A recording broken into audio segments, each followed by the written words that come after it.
Hi, welcome to the NAP update training for July 2016.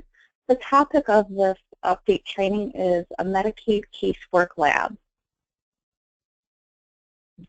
So this update training kind of corresponds with the Medicaid Basics training that is offered in Lansing each year.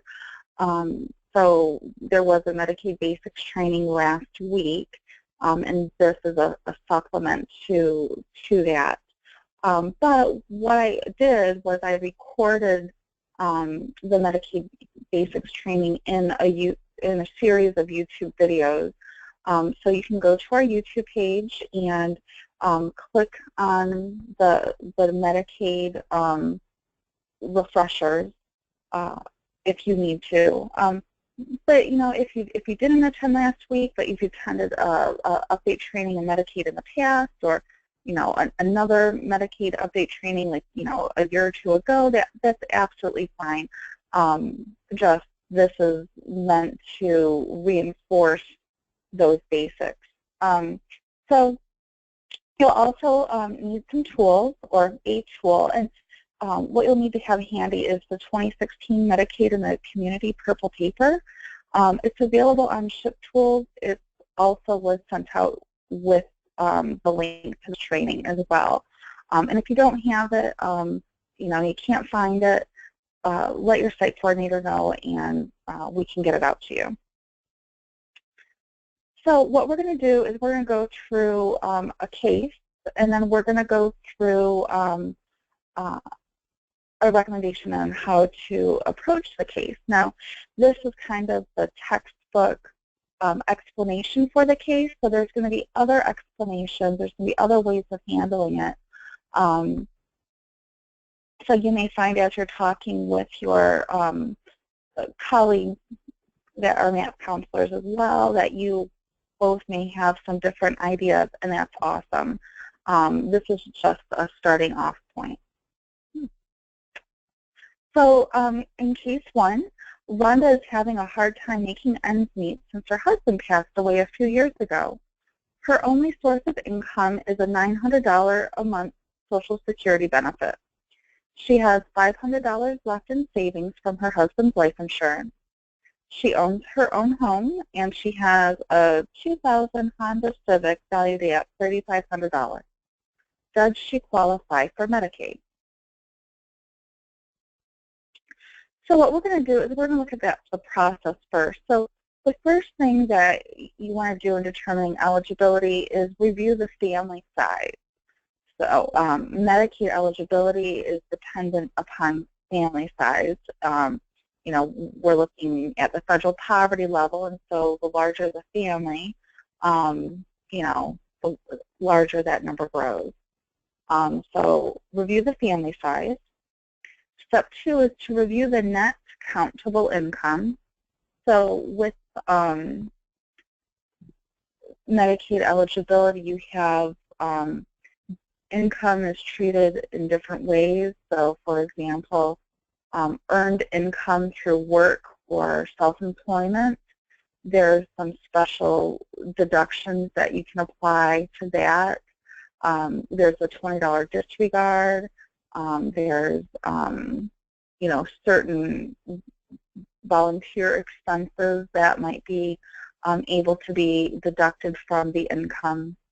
So you're going to kind of look at the income and then take all the deductions out. Now, one thing with the income, you do start with gross income before the Medicare premiums taken out, but then you can deduct based on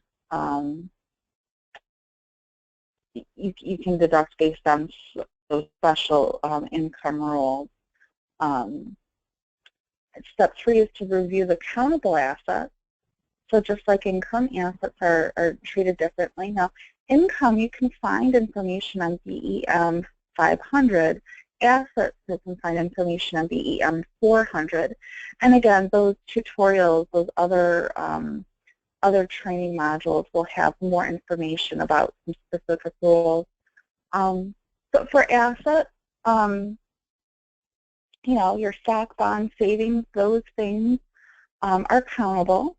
And then one house your primary residence is not a countable asset. Your primary vehicle is not a countable asset.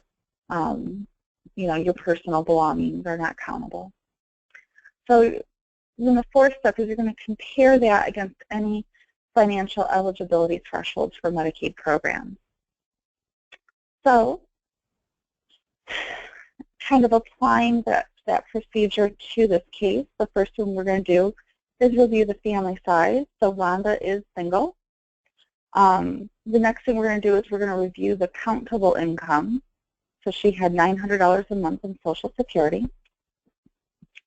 The third thing we're going to do is review countable assets. So she had $500 in savings, and that's countable. She had a 2000 Honda Civic valued at $3,500, and that is not countable, so that's exempt. And she had a house, which is exempt. So the only thing that counts in her assets is that $500 savings. So let's go check that against that Medicaid in the community paper. Let's just keep in mind she has $900 in income and $500 in assets. So if we look over here, it looks income-wise, the threshold for AD care is $1,010, so she's under that. And then $2,000 for assets, so she only had $500 in assets, so it looks like she would qualify for AD care.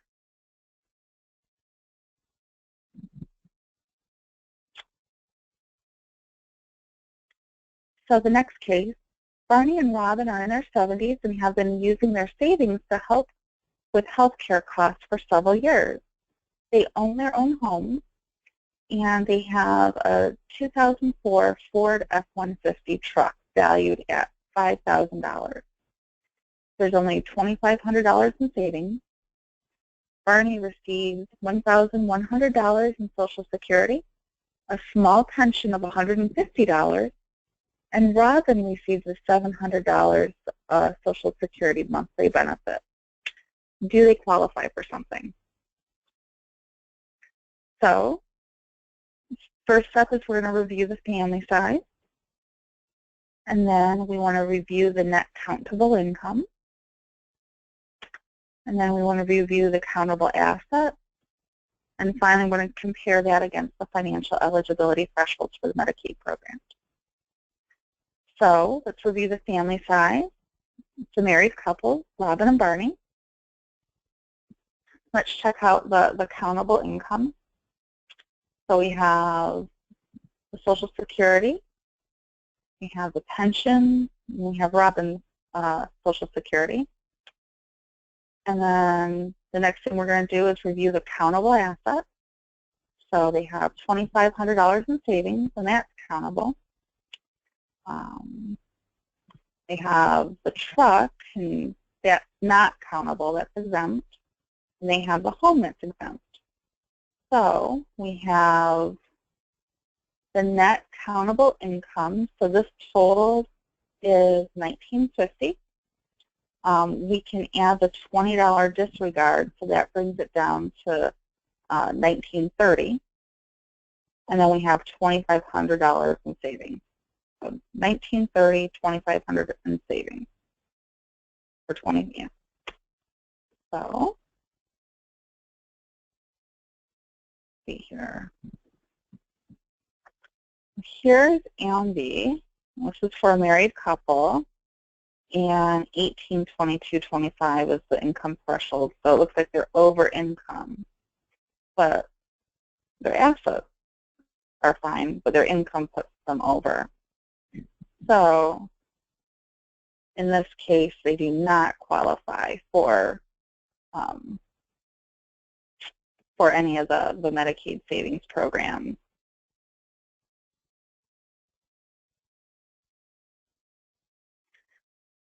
Case 3, Dorothy is 78 years old and has dementia. She moved in with her daughter Karen and Karen's husband Sam. When Karen went through her mom's finances, she discovered that Dorothy had depleted her savings and only has her Social Security income of $1,100 per month to live off of. Karen works part-time and makes $3,000 per month. Sam works and makes $6,000 per month. Karen and Sam each have a car. They have about $20,000 in savings, a vacation home in Charlevoix, and a 401k. Does Dorothy qualify for Medicaid? So we're going to look at that process again. We're going to review the family size, review the income, review the assets, and compare against the financial eligibility thresholds for Medicaid programs. So in this situation, the family size is 1. So if you have an adult living with another adult, they're not going to count everybody in that house as, you know, as part of like the family size. What they're going to do is a single adult living, you know, with somebody else is counted alone. Now, if Dorothy was married, it would be her and her spouse, but it wouldn't count the adult children. So the family size is 1. So we're only going to count Dorothy's income and assets. So Dorothy has $1,100 in Social Security, but no assets.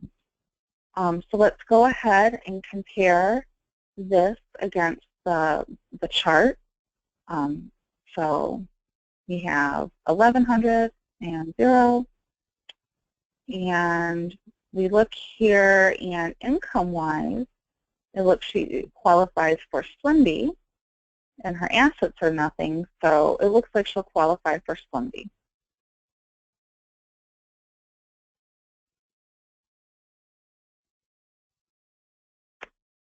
All right, next case. This is going to deal with non-financial eligibility. So Mary has an expired travel visa and is staying with her daughter. She recently started having severe abdominal pain. Her daughter suggested that she go to a doctor, but Mary doesn't have health insurance, and she has no income or savings.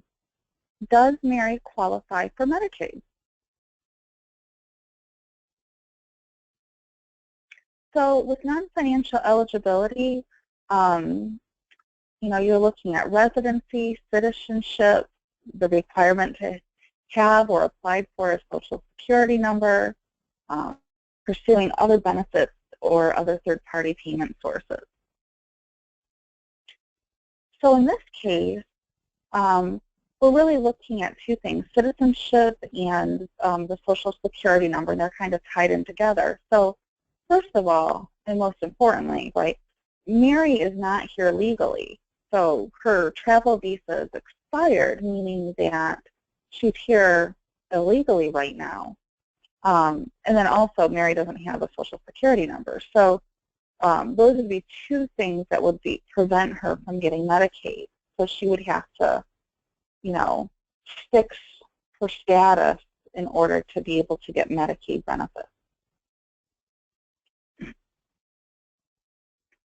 Case 5, this is another non-financial eligibility case. Margaret just moved from Georgia to Michigan 5 days ago. She has Medicaid from Georgia. How does she transfer her Medicaid from Georgia to Michigan?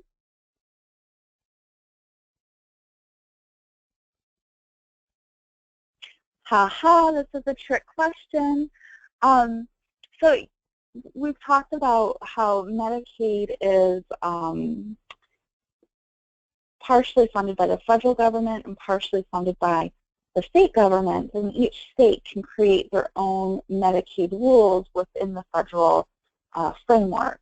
So each state's Medicaid program is different, and they have different rules and different eligibility criteria. So if somebody's moving from one state or another, they would have to reapply for Medicaid at their new state of residence. So you can't transfer from one state or another. Somebody would have to start a new app in their new state.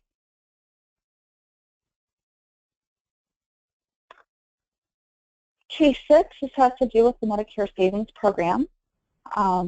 Lester received disability and had Healthy Michigan Plan, and that's the Medicaid for as part of the Affordable Care Act, the Medicaid expansion. So it's Medicaid for people between the ages of 18 and 64 who do not have Medicare. So he received disability and he had Healthy Michigan Plan. And he had this Healthy Michigan Plan while he was waiting for his Medicare to start, you know. And so if you remember, there's a 24-month waiting period for just Medicare to start for people who have a disability. He became eligible for Medicare on May 1st. His care premium is being taken from his Social Security check. When he went to the doctor, they said he was still in a Healthy Michigan Plan. His worker says everything's fine, but it doesn't seem right. Is everything okay? Well, what can he do?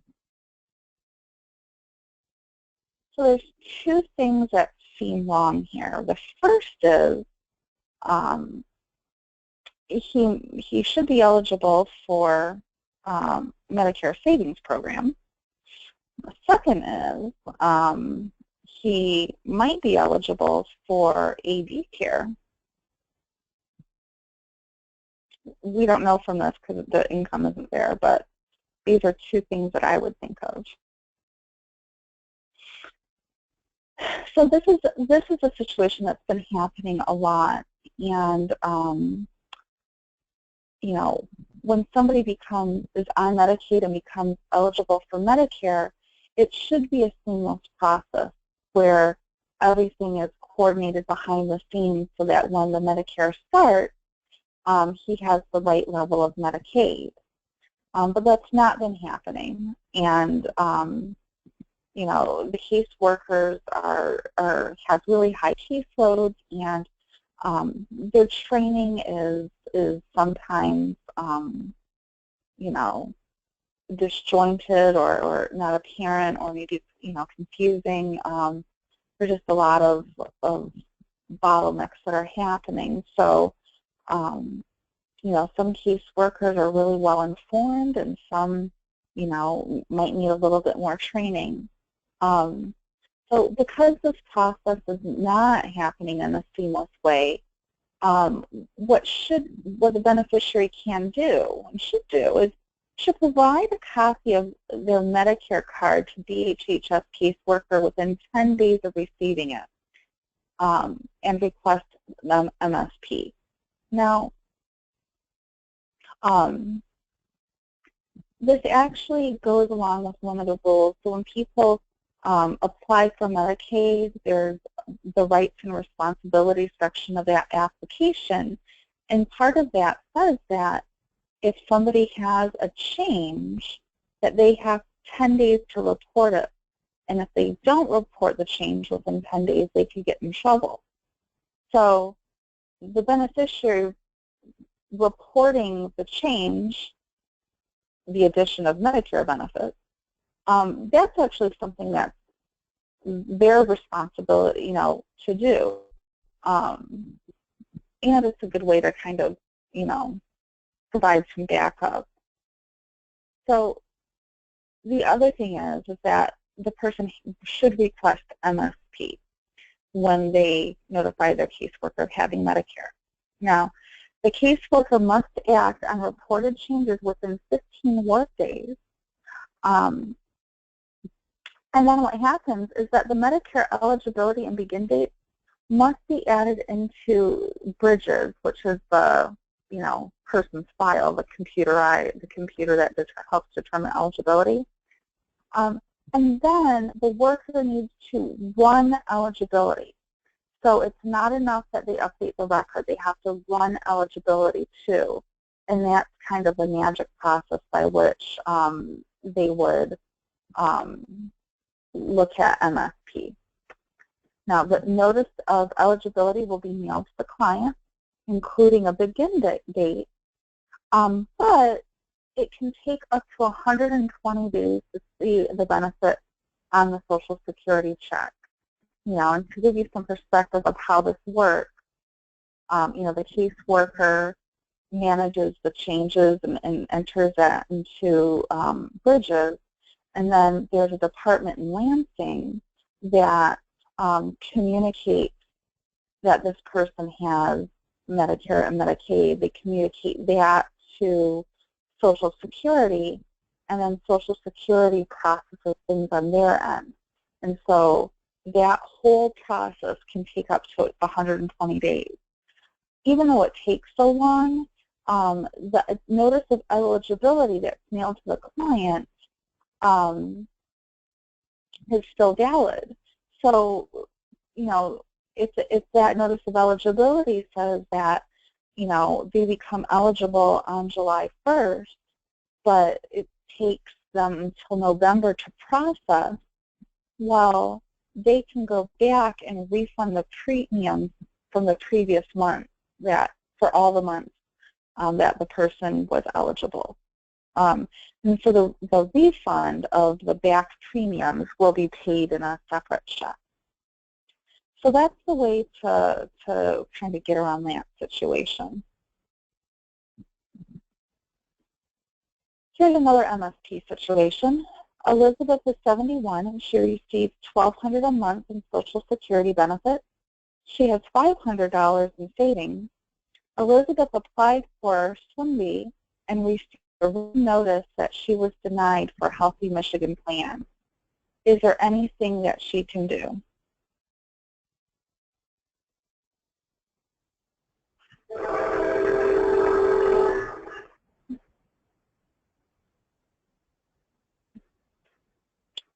Well, a couple things occur to me with this case.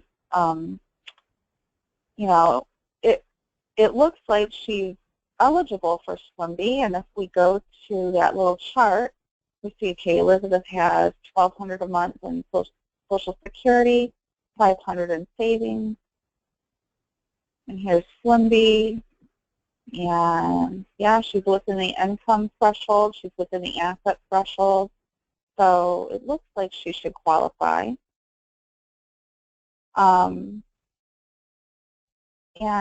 But the notice was for Healthy Michigan, which is a completely different Medicaid category, so it looks like the computer messed up. So what can she do? Well, the first thing is to contact the caseworker.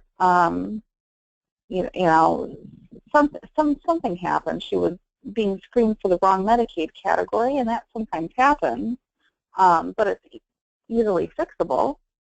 And the caseworker has the power to fix it. So now the best way to contact the caseworker is to find their email address and email them. Oftentimes we hear that caseworkers don't respond to telephone calls, but you know, we've been pretty lucky and they have been responding to emails. Now, this is the website to look up any state employee's email address. So if I just click on that,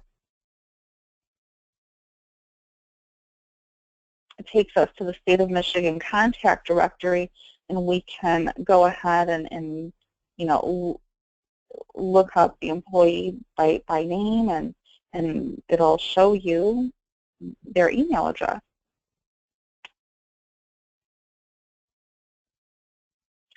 The next thing we can do is we can contact the supervisor. Now, it's not going to say on any paper who that supervisor is sometimes. So what you can do is you can locate the county office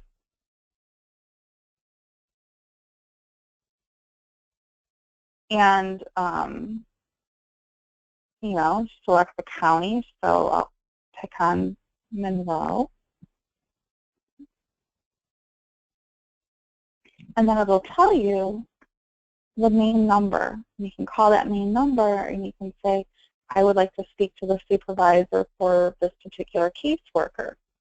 Also on here is the director for that whole office in charge of everything. So, you know, that would be jumping the chain of command a little bit, but certainly it's something that you can do is, you know, you can call this main number and ask for the director. And then another thing that the person can do is, you know, if you can't get a hold of the caseworker or the supervisor, the person does have the right to appeal. And certainly this would be a very appropriate appeal because there was a mistake that was being done that DHHS had made in calculating eligibility. So, you know, certainly a person can appeal. And here's a link to the Michigan Administrative Hearing System. There's some information about appeals. There's a really great pamphlet that you can, print out for somebody. That pamphlet is typically sent out with any notice of case action. And then here's a request for hearing form that you could print out.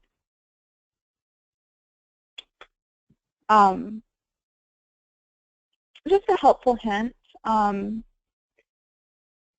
it's really helpful to cite the BEM policy when contacting Michigan Department of Health and Human Services at any of these levels. And it's not that, it's not coming from a place where we're, double checking and fact checking, right? I mean, of course we're doing that, right? Hey, according to this policy that I'm reading, right? According to BEM 165, it talks about Medicare Savings Program. So not only does it serve as a citation to cite your sources, but it also helps the caseworkers and the supervisors and anybody at the level of appeal, because it gives everybody the same basis for doing something. I mean, these caseworkers have to know a lot. And I'm not like excusing, right, not knowing something that's part of your job, but sometimes if somebody has something handy, it's really helpful for them. So citing the BEM policy is just super, super helpful if you can do it. So here's another case. This is with regard to the Medicaid deductible. And so Mortimer has Medicare, and he was just approved for a Medicaid deductible of $700. He was told something about a sundown and partial Medicaid, and he's really confused. So he really needs help. So at this point, I would say the Medicaid deductible, right? A lot of people come to us and they need help just understanding what this is. We don't have to do anything or take action, but sometimes people just want to understand what this all means. So the second part of this is Mortimer says he cannot afford the $700 deductible every month, and he's really upset. How can we help? So the first thing we can do is explain the deductible. The second thing we can do is we can help explain situations where the deductible might be beneficial. So on the surface, right, the deductible might seem unattainable. There are some times, though, where the deductible might be helpful. For example, some people use the deductible if maybe they're over income for LIS. But if you meet the deductible one time in a calendar year, you can qualify for LIS for the whole year. Even if you're over income because you're on Medicaid for 1 month out of the year, you can get LIS for the whole year. So sometimes if people have high medical costs, they may want to get the Medicaid deductible, need it for a month, just so they can get on LIS. So that would be an example of a situation where the deductible might be helpful for somebody. And then another thing that we can do is we can help Mortimer explore other options. So, maybe he would be better off by joining a Medicare Advantage plan, or or a Medigap in a Part B plan. And so we can help look at those options for him. Case 9, Linda's been trying to get a hold of her caseworker for weeks with no avail. She has called over and over again, and the caseworker has not called her back. Can we do something? We get this a lot, and we get this in a lot of different flavors, right? So sometimes, really, this is just the bottom line, right? They just need to get a hold of their caseworker. Well, the first thing that we can do is, if the beneficiary is email savvy, we can help them locate the caseworker's email address, and then the beneficiary can email the caseworker. Or if it's something you feel comfortable doing, you can email the caseworker on behalf of that beneficiary. The second thing you can do is contact the supervisor and go to the locate the main office number and try contacting the supervisor. And if that doesn't work, you can go up to the district manager. But if that doesn't work, if you've gone up the chain of command, another thing you can do is you can contact a state representative. Remember in high school when we learned about checks and balances and the 3 branches of government, the judicial, executive, and legislative? This is checks and balances kind of coming to fruition. Anytime there is a legislative inquiry, DHHS tends to respond in an expeditious fashion. Nobody likes those. So, if you go to legislator.mi.gov,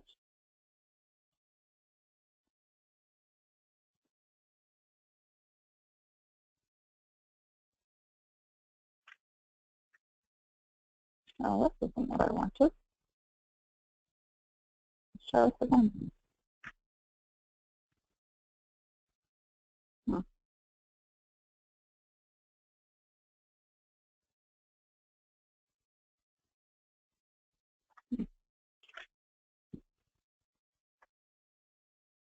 So let's Google search Michigan legislature.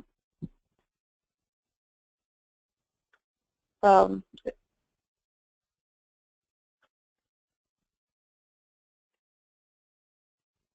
we go to the Michigan legislature homepage and we scroll down to the bottom, there's contact your representative or contact your senator, and you can, using the person's zip code, find out who that person's representative or senator is. And I will fix this link by the time I send it to you, so I apologize for that, about that.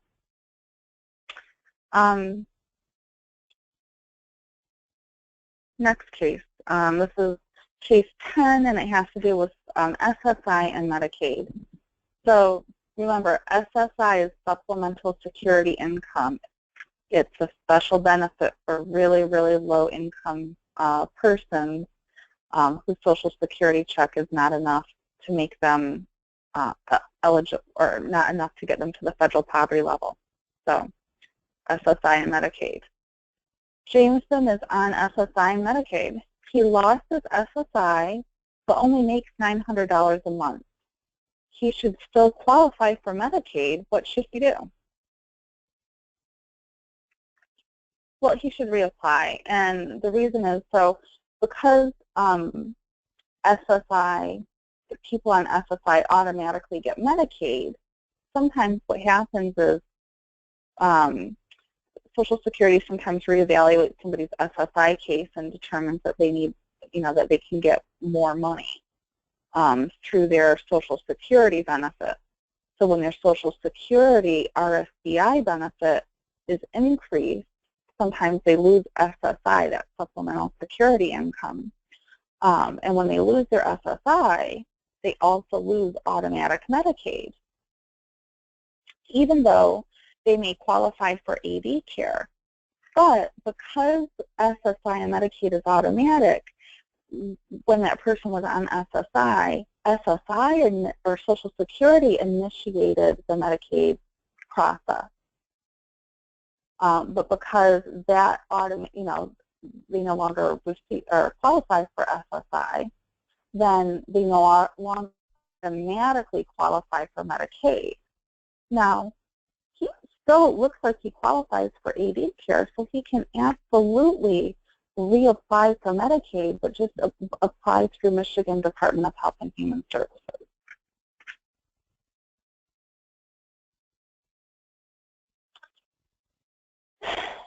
So that's it on our case studies, and I tried to pick out the most popular case studies, but I look forward to hearing about yours. So if you have a case that you want to share with me or your site coordinator, please let us know.